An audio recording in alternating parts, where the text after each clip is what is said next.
Hi, welcome to the video. So today what I'm going to show you is 7 large arpeggio shapes. The purpose isn't necessarily playing the large shapes, though you definitely could, but instead that each one of them has a total of 30 arpeggios that can be derived from that one shape. So when you play all 7, you've actually got 210 arpeggios across the entire neck. They include triads, 7ths, 9ths, 11ths, and 13ths off every note in the key. So I'm going to go ahead and play the big shapes first, and then we'll get into how to actually apply this, because that's what gives it its value, and how to break these down, and I'll show you the tab.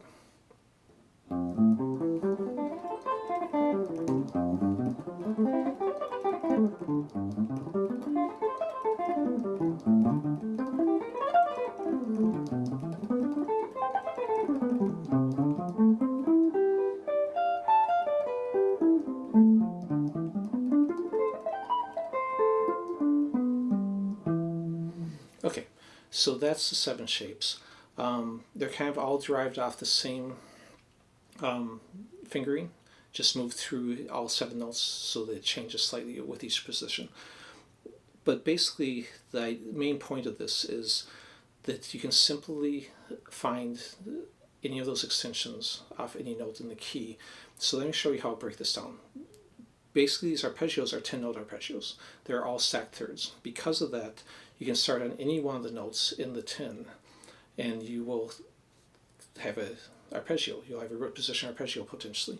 Obviously, if you start on the 10th one, you're going to run out of notes, and it won't fit in there. But that's why I put a total of 10 notes.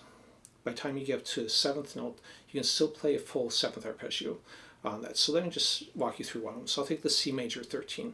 All these are some sort of 13 plus an extra triad. So if I played the C major 13, it'd be, basically you can think of it as just a major 7 on that. All these will start off with some sort of 7th arpeggio, wherever the appropriate one for the key is.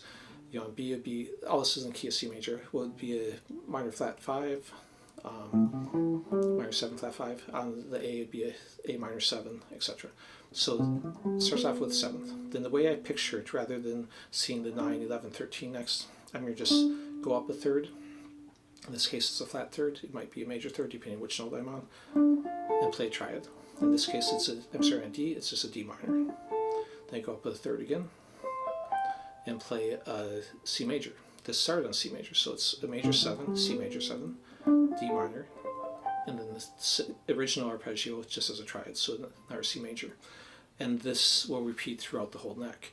What this allows you to do is, if I'm playing like 7th arpeggios, and all this is on the tab, so I've got all 7 shapes, I've got exercise working triads and 7ths through, and I've got a couple examples, one each for 9th, 11th, and 13th also.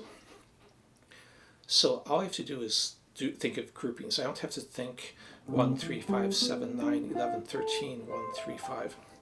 It's all thirds, so I'm basically every other note. And then if I just count a grouping of notes, like if I want a triad, I just play 3 notes. Consider the first one my root, and it will work off any of these notes. If I want a 7th arpeggio in the key, I just have to play 4 notes. Even if you don't know whether it makes a major 7, minor 7, as long as you're playing these ones, you'll be on the correct one. So 5 notes would be a 9th, 6 notes would be 11th, 7 notes would be a 13th. So if I do 4 notes, 1, 2, 3, 4, or you could think, if you know the intervals, 1, 3, 5, 7, and that's a C major 7. 1, flat 3, 5, flat 7, again if you know intervals, but also just count 1, 2, 3, 4, 1, 2, 3, 4, there's a D minor 7. 1, 2, 3, 4, G7, B minor 7 flat 5, D minor 7, F major 7, and A minor 7. At that point, I've played through all 7 7ths in the key. They're not in order as far as C, D, E, but it includes all 7 7ths. If I did in triads and just count groups of 3, C major, E minor, G major, B minor flat 5, D minor, F major, A minor, and C major. Of course, reverse it too. On here I've got the notes written. So if you're not sure when counting out like what these notes are, it will. You can just look at the tab, and it will tell you what note you're on. But of course, I really would. It's beneficial to learn the notes on that. I've got a couple videos on that, so if you're not sure on that, try that out. Underneath are the fingerings that I'm using. You could, of course, create your own fingerings, but feel free to try mine first, and that's what works for me. Okay, so now, how do you actually apply this? You can go through and, again, start memorizing shapes. Basically, if you come across a shape you don't know, let's say on those ones we were just doing, you maybe know a major 7 like this, but you didn't know a major 7 like this. Anytime you come across one you don't know, that's a good time to really practice that one. Whatever it is, whether it's a 9th, 11th, 13th triad. And for example, let's say I play here off the E, 1, 2, 3, 4, 5. Because I played 5 notes, that's a 9th of some sort. What kind? Well, in this, because on E, in the key of C, it's got a flat 9, it'd be a 1, 3, flat 3, 5, flat 7, flat 9. So it's an E minor 7, flat 9. But how do you make that useful now to you? Well, you might just play that shape by itself, but I would start off just by maybe do a scale run down from it, rather than just reversing and doing the same arpeggio. Or do a simple scale run, ascending, ascending or descending, and just kind of make up short little scale runs after doing it. Or maybe go to arpeggio after it, or a larger arpeggio.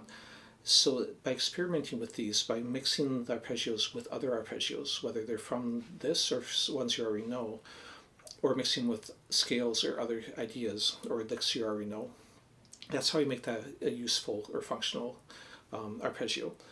So let's run through the 9ths, 11ths, 13ths quick. So if I'm doing 9ths, basically, like I was already saying, it's basically just 5 notes. 1, 2, 3, 4, 5. Doesn't matter if you know that's a 1, 3, 5, 7, 9.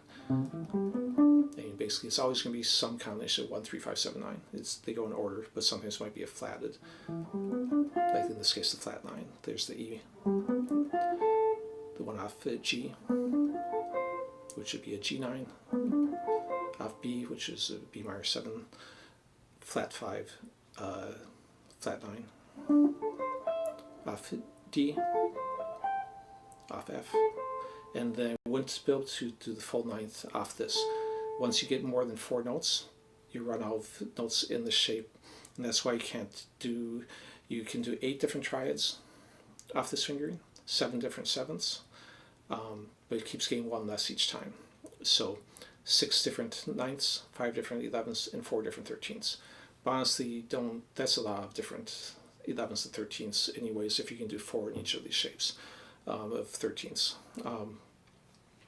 So then if I'm doing 11ths, just 1, 2, 3, 4, 5, 6. So you also start getting used to put on C these shapes and just add 1, 2, 3, 4, 5, 6, one more note to them, and then you'll know if I have a 7th, add one more note, it's a 9th. 9th, add one more note, it's 11th. 13th, there's the full 13th. But I still have the extra triad on top, so I can play still 4 different 13ths in here. Now, one thing to do on here is, and again, the easiest way to do that if you're not comfortable with intervals that much, if you have the shape memorized, especially like you're descending, just go 1, 2, 3, 4, 5, 6, 7, and there's my 13th from that position. Then you can go through if you want to and figure out exactly which 13th you're playing. Okay, but if you find a shape you like, now we need to practice it with other arpeggios and scales. But let's say I tabbed out this one as an example. Now, what kind of arpeggio is that? 1, 2, 3, 4, 5, 6. So it's the 11th of some sort. This case is a D minor 11. And if I want to find that somewhere else on the neck in one of the other shapes, all I have to do is move down a note, start from the same position, and I can do that. Or I can count 1, 2, 3, 4, 5. I'm starting on the 5th note of the arpeggio. go to any of the arpeggios if you know the fingerings 1, 2, 3, 4, 5, or just look at the tab. Again, the tab's available for free on my Patreon page. Link is in the description. You don't have to be a member. There's no paywalls on it. Of course, I appreciate if you want to donate money, but I don't expect it. Okay, so if I go 1, 2, 3, 4, 5 to 5th note, and then just play the rest of the shape, that gives me the 11th shape, again in that position. Okay, I'm going to go ahead and play through each of these shapes a little bit slower, and I'll call out what shape I'm thinking of. Again, basically I'm thinking of this as a 7th, rather than seeing the whole 13th shape. So F major 7, G triad, F major, G7, A minor, G major, A minor 7, B minor flat 5, A minor, B minor 7 flat 5, C major, B minor flat 5, C major 7, D minor, C major, D minor 7, E minor, D minor, last one, E minor 7, F major, E minor. So you can kind of, again, think of them as those 3 arpeggios combined together rather than trying to see the whole thing as the 13th shape. I think it's a little bit easier to visualize. So that's all the positions I've written down on there, all 7 shapes with names. If you're not sure on the name, you can, I've done videos on arpeggio formulas, but so I'll put a link to that. You can also just take the name that's on here and simplify it down. So if you're doing for example, E minor 11 with a flat 9 and a flat 13. Well, if you are leaving off the flat 13, then it's just the E minor 11 flat 9. If you're leaving off the 11, then it's just the E minor 7 flat 9. So you can kind of figure out the names just from the bigger names I've written on it. Another way you can practice this to get more benefit from it is find all the ones in a certain position, not position, off a certain note. So let's say I want to do like C major 7s. Well, then that first one is pretty easy, we know that. But then I could go to my next fingering over here. And all I have to do is I can either look on here and find the C note in it, or if you know the notes on neck, count up B, D, F, A, here's my C. Play 4 notes, there's my C major 7. Here's my C. Here's my C major 7 for that position. So G, B, D, F, A, B, C. Sorry.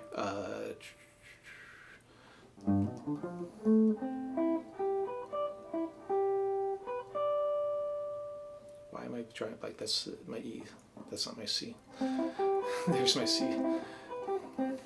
It's a problem with something in my brain doesn't work. Okay, and I always do these without any editing, so we'll leave that in, but yeah, for some reason I was thinking C here on my E instead of here, so there's my C major 7. Then I was like, wait, that's the E minor 7, that doesn't work. What am I doing? Okay. So, this position, my C is here, and doing it from the scale there. Now, if you already know a different fingering, that's fine. But that's kind of the point of this, is you find fingerings that maybe you don't use as much, because maybe you usually reach for this fingering on. But you can kind of do that with any note and move through and find all the fingerings for the 9ths, for the 11ths, for the 7ths on that. Anyways, I think I'm going to leave it at that. If you're interested, I marked this as a part 1, and I called this on the sheet the skeleton key arpeggio. Basically all that means, it's a term that I just attached to it, is a skeleton key was a key that could open many locks. So these larger shapes of arpeggios basically unlock a bunch of smaller shapes that you can use, so that's why I gave them that name. But I marked this as part 1. If you're interested, I'll do a part 2 with the different 7 fingerings. They will still have 10 notes in them, but I won't finger them in the same way, so this will give different options as we go through them, or different fingerings. So instead of maybe fingering something here, it'll be here, so all the fingers will be different if I start off with a big different main shape. Anyway, so if you please like it, subscribe, leave a comment if you can. If you're interested in the second video on it, leave a comment on that too, or like my comments on it where I mentioned that. And I will definitely do it sooner the more people who show some interest. Anyways, thanks for watching, and I'll see you next time.